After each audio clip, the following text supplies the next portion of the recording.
통합진보당 대변인 홍성규입니다.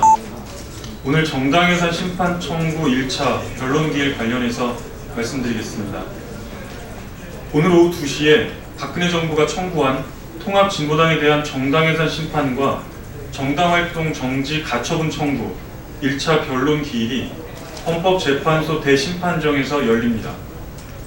지난해 11월 5일 청구서가 접수되어 성탄절 하루 전날 1회 준비 절차 기일이 진행되더니 설 연휴 이틀 전인 오늘 1회 변론 기일이 열리게 되었습니다.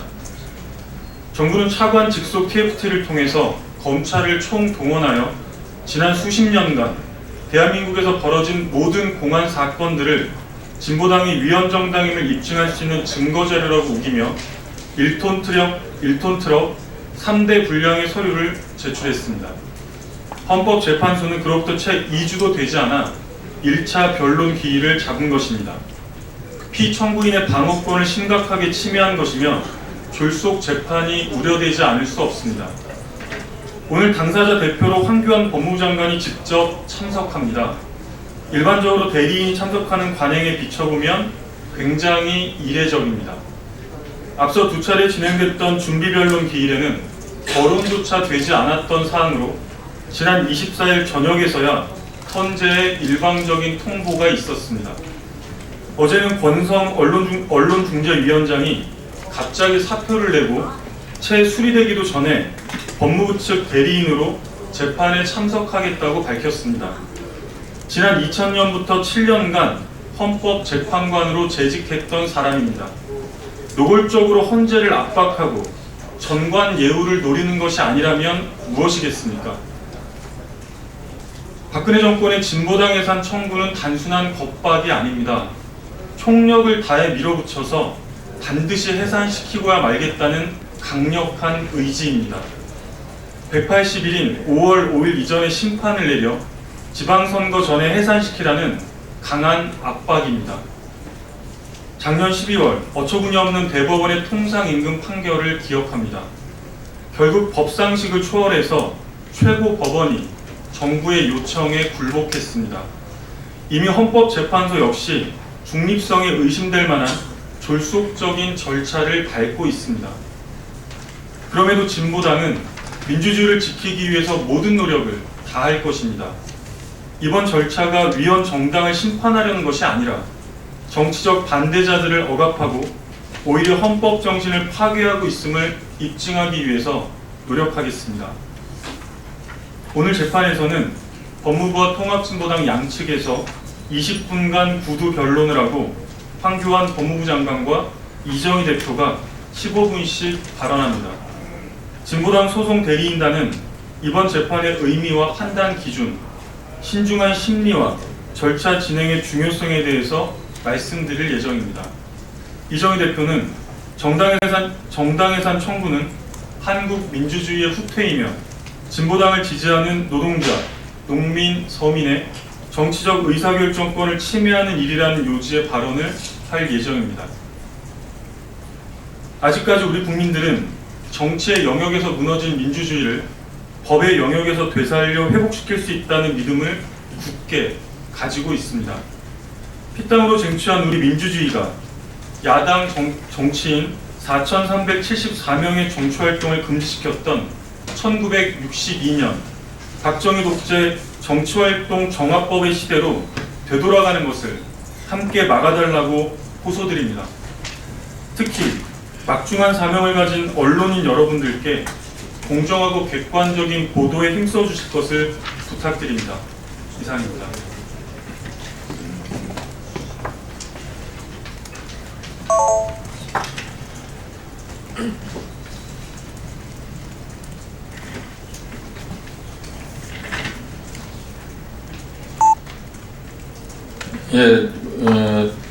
국정개혁특위 민주당 야당 간사의 문병호 의원입니다.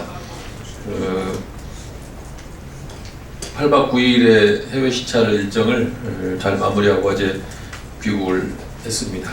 지구를 한 바퀴 도는 여정이라 좀 피곤하기도 했습니다만은 여야 간에 원만하게 일정을 잘 소화하고 다녀왔습니다. 해외 시찰에 대한 브리핑을 간단하게 해드리도록 하겠습니다. 자세한 것은 그 정보기관에서 자세한 내용은 외부로 공표 안 했으면 좋겠다 그런 의견들이 있어서 자세한 내용은 말씀드리기보다 양해해 주시기 바랍니다. 그 해외 정보기관 시찰 결과 브리핑을 하도록 하겠습니다. 먼저 첫째, 의회와 정보기관 간의 신뢰를 바탕으로 의회의 정보기관에 대한 통제가 잘 이루어지고 있다는 것을 느꼈습니다. 정보기관은 의원들의 현안 및 예산에 관한 질의에 거의 답변을 잘 하고 있었습니다. 또 의회도 정보 누설이나 유출을 하지 않고 보안을 잘 지키고 있었습니다. 정보위원들의 의정활동을 위한 의회 정문위원 및 직원들의 보좌 기능이 충실하게 되어 있었습니다. 예를 들어 미국 상원의 경우 약 40명의 보좌 인력이 정보위원회에서 근무하고 있습니다. 우리나라도 의회와 정보기관 간의 신뢰가 구축되어야 하고 정보기관의 답변과 보고가 충실히 이루어져야 할 것입니다. 이를 위해서 국회 정보위원 정원을 축소하고 국회 정보위원회의 전문위원을 충원할 필요가 있습니다. 두 번째로 정보기관장의 임명이나 업무 수행에 있어 정치적 중립성이 비교적 잘 지켜지고 있다는 것으로 판단했습니다. 정권이 바뀔 때마다 정보기관장이 바뀌고 있지 않고요. 정보기관장은 전문성을 바탕으로 정권이 아닌 국가를 위하여 일하고 있었습니다. 세 번째, 각국 정보기관의 국내 정보 수집은 안보 및 테러 등과 관련된 사안에 국한되어 있습니다. 장관이나 주요 기관장들의 정치적 성향, 업무 평가, 사생활 등에 관한 정보 수집은 상상할 수도 없는 일이라는 답변을 들었습니다. 다만 국가 안보나 테러와 관련된 경우는 당연히 정보 수집의 대상이 된다고 했습니다. 그리고 네 번째, 정보기관들이 과거를 반성하거나 법을 준수하는 노력들을 한층 배가하고 있었습니다. 독일의 경우는 역사위원회를 구성하여 과거 50, 60년대 독일 정보기관의 인권 침해나 실패 경험을 재조사하고 재조명하는 작업을 하고 있었습니다. 미국의 경우도 법률 준수를 정확하기 위하여 수시로 적법성 검토를 하고 있고 부서마다 변호사들을 배치하여 법률 검토를 철저히 하고 있었습니다. 다섯 번째, 사이버 테러나 일반적인 테러에 대하여 종합적으로 대응하는 시스템을 시작하고 있었습니다. 테러 대응 센터에 경찰, 내무부, 관련 부서와 정보기관이 참여하여 의견을 개진하고 공동 대응을 모색하고 있었습니다. 다만 이것이 정보기관이 주도하는 시스템은 아닌 것으로 판단을 하고 있습니다. 여섯 번째, 통신감청 등은 독자적인 통제기관을 통하여 이루어지고 있었습니다. 대표적으로 독일의 경우 G10 위원회가 통신감청을 사전에 승인하고 있었고요. G10 위원회 위원은 의회 정보위원회에서 선출을 하고 있었습니다. 각국은 국가안보나 테러 등에 관한 정보 수집을 위하여 통신감청을 하고 있고 정치 개입이나 사생활 조사를 위하여 하고 있지는 않았습니다. 7번, 각국은 많은 정보기관이 분산하여라는 표현이 빠졌습니다. 각국은 많은 정보기관이 분산하여 활동하고 있는 바 특정한 정보기관이 나머지 정보기관을 통할하고 조종하고 있지는 않고 있습니다.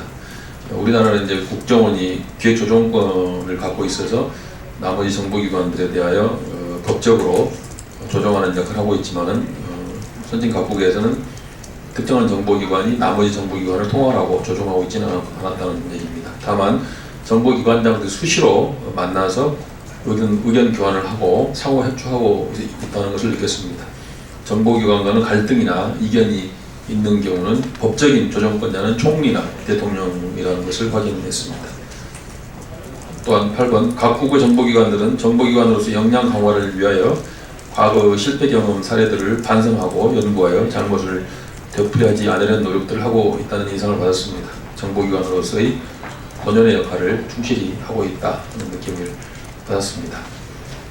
이 정도로 간략하게 브리핑을 드리고 자세한 것은 다 하지보다 남겨주시기 바랍니다. 앞으로 이제 2월 달에 전체 회의를 몇 차례 열고 간사회비나 특위위원들의 협의를 통해서